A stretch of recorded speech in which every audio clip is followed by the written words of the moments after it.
নমস্কার বন্ধু, আমাদের আরেকটি নতুন পর্বে আপনাদের সকলকে স্বাগত। কুবেরদেবের এই মন্ত্র প্রতিদিন শ্রবণ বা জপ করলে আপনি হয়ে উঠবেন বিপুল সম্পদের মালিক। তিনি হলেন ধনকুবের। তাকে প্রসন্ন করে তার আশীর্বাদ লাভ করতে পারলে আপনি পেতে পারেন অপার সম্পদ। হ্যাঁ বন্ধু, নিয়মিত এই মন্ত্র শ্রবণ বা জপ করে বহু মানুষ উপকৃত হয়েছেন। তাই আপনিও আজ থেকেই এই মন্ত্রকে আপনার জীবনের এক অবিচ্ছেদ্য অংশ বানিয়ে নিন আর নিজেই দেখুন এই মন্ত্রের প্রভাব। আর কথা না বাড়িয়ে কুবের দেবকে প্রণাম জানিয়ে চলুন মন্ত্র শ্রবণ করি।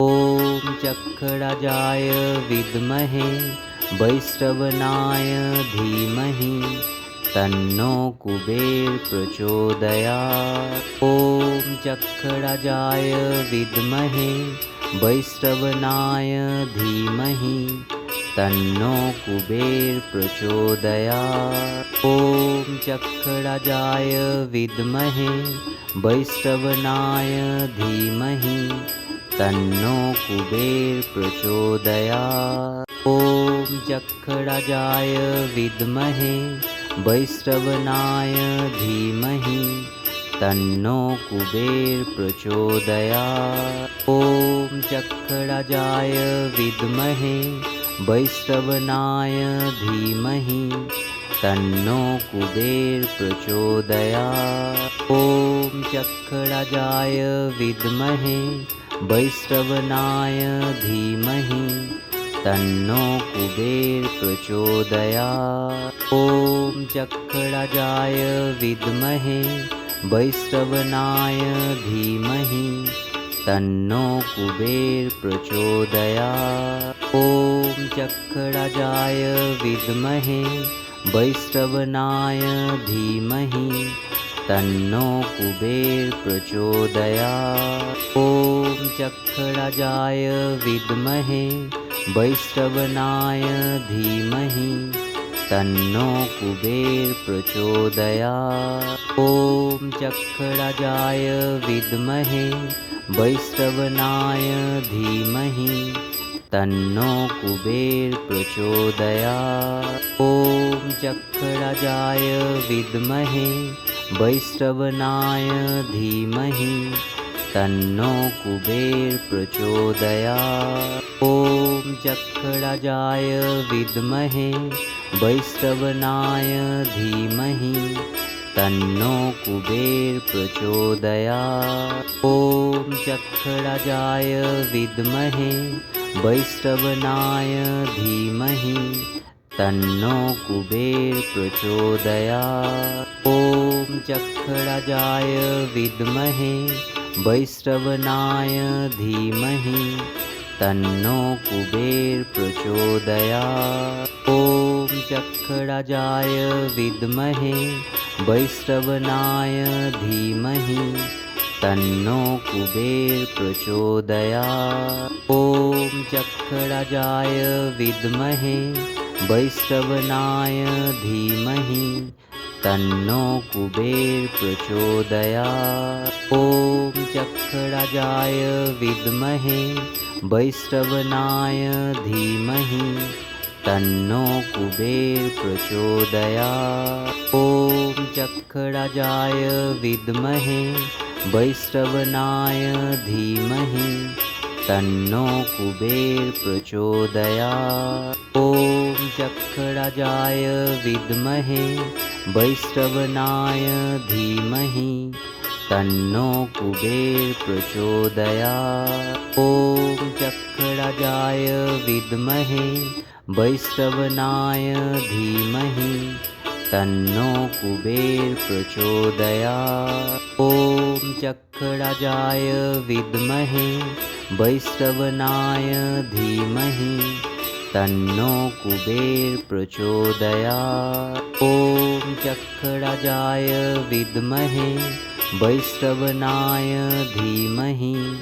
तन्नो कुबेर प्रचोदयात्। ॐ चक्षराजाय विद्महे वैश्रवणाय धीमहि तन्नो कुबेर प्रचोदयात्। ॐ चक्षराजाय विद्महे वैश्रवणाय धीमहि तन्नो कुबेर प्रचोदयात्। ॐ चक्रराजाय विद्महे वैश्रवणाय धीमहि तन्नो कुबेर प्रचोदयात्। ॐ चक्रराजाय विद्महे वैश्रवणाय धीमहि तन्नो कुबेर प्रचोदयात्। ॐ चक्रराजाय विद्महे वैश्रवणाय धीमहि तन्नो कुबेर प्रचोदयात्। ॐ चक्रराजाय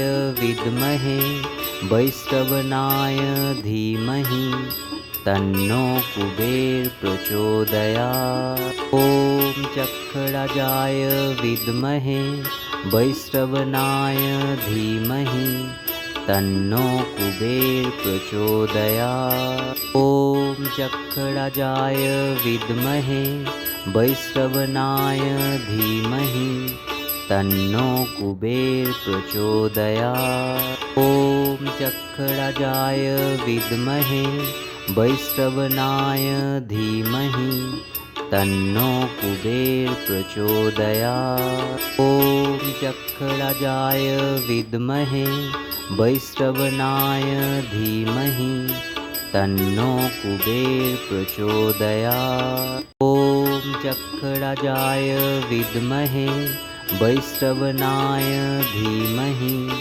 तन्नो कुबेर प्रचोदयात्। ॐ चक्रराजाय विद्महे वैश्रवणाय धीमहि तन्नो कुबेर प्रचोदयात्। ॐ चक्रराजाय विद्महे वैश्रवणाय धीमहि तन्नो कुबेर प्रचोदयात्। ॐ चक्रराजाय विद्महे वैश्रवणाय धीमहि तन्नो कुबेर प्रचोदयात्। ॐ चक्रराजाय विद्महे वैश्रवणाय धीमहि तन्नो कुबेर प्रचोदयात्।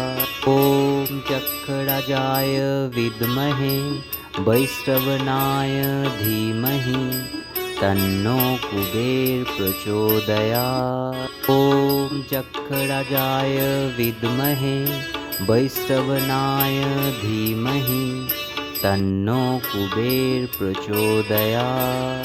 ॐ चक्रराजाय विद्महे वैश्रवणाय धीमहि तन्नो कुबेर प्रचोदयात्। ॐ चक्रराजाय विद्महे वैश्रवणाय धीमहि तन्नो कुबेर प्रचोदयात्। ॐ चक्रराजाय विद्महे वैश्रवणाय धीमहि तन्नो कुबेर प्रचोदयात्। ॐ चक्रराजाय विद्महे वैश्रवणाय धीमहि तन्नो कुबेर प्रचोदयात्। ॐ चक्रराजाय विद्महे वैश्रवणाय धीमहि तन्नो कुबेर प्रचोदयात्। ॐ चक्रराजाय विद्महे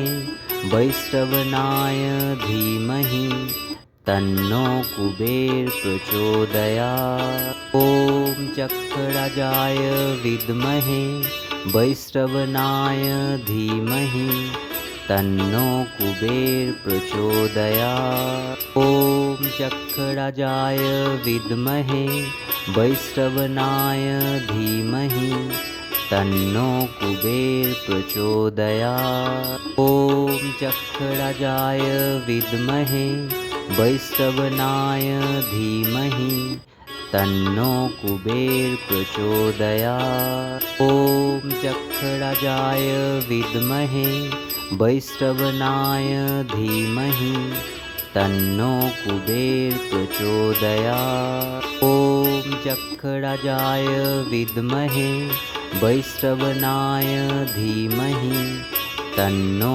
कुबेर प्रचोदयात्। ॐ चक्रराजाय विद्महे वैश्रवणाय धीमहि तन्नो कुबेर प्रचोदयात्। ॐ चक्रराजाय विद्महे वैष्णवनाय धीमहि तन्नो कुबेर प्रचोदयात्।